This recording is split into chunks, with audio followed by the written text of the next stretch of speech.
Whether you're just starting out or well on your way as a professional writer, director, actor, or editor, I'd love to hear about the challenges that you're facing. I'm here to help. Learn from the mistakes that I've made. Let's locate your unique voice and bring it to the screen. These are my adventures in cinema, and I hope you enjoy them. So, if we're seeing the world in shots, firstly, this is one of the most important discoveries because at least for me, it was a eureka moment.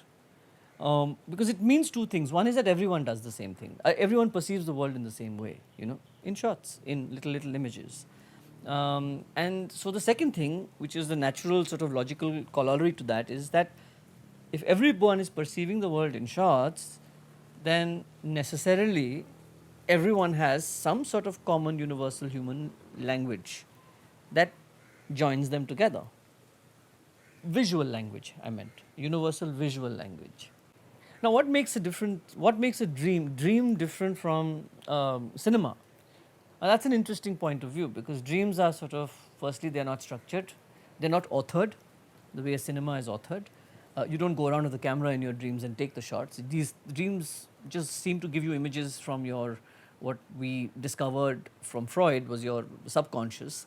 These images are just thrown onto the canvas of your brain, and you're there to receive them. They don't have any relationship to each other, but when those pictures are put against each other, somehow it starts making some sort of coherent sense. But then there's no beginning, middle, and end.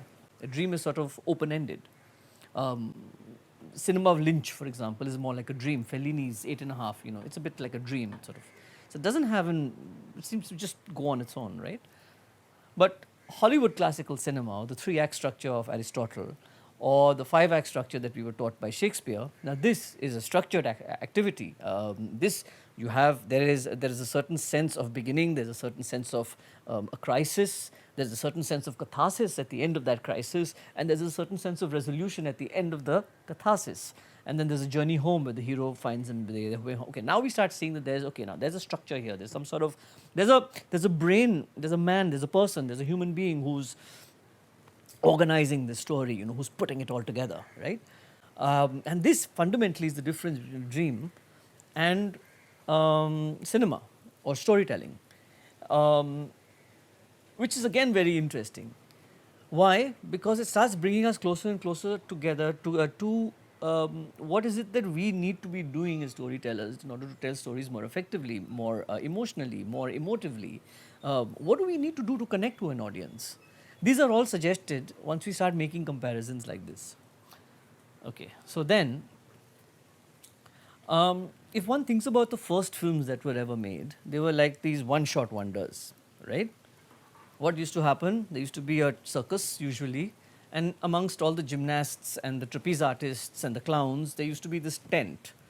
And there was this camera inside the tent, the projector inside the tent, and there would be this one image that was projected. So much so that I think one of the first anecdotes that we have from a first very early projection of a film was of a train entering the station. And the people sitting in the tent were so frightened because it was so real for them that they fled the tent. They ran out of the tent thinking the train is actually coming at them. This takes us to another very important concept that works in cinema till today, which is the suspension of disbelief. The idea that something that is coming on screen, is real, means that you have taken your sense of disbelief, i.e. your critical faculty that tells you, no, that's not real, and you've left it outside at the box office. You've left it outside the tent. And you have entered the cinema. It's almost a religious act if you think about it in certain ways, like you enter a temple or you enter a church. You enter the cinema with the idea that whatever is going to come up next is going to be something that you will not be bringing your critical faculties to. Your sense of checking disbelief is to be left outside. So you are voluntarily entering the arena of make-believe, magic. And your brain has been instructed by you to invest it with meaning, with belief, with truth.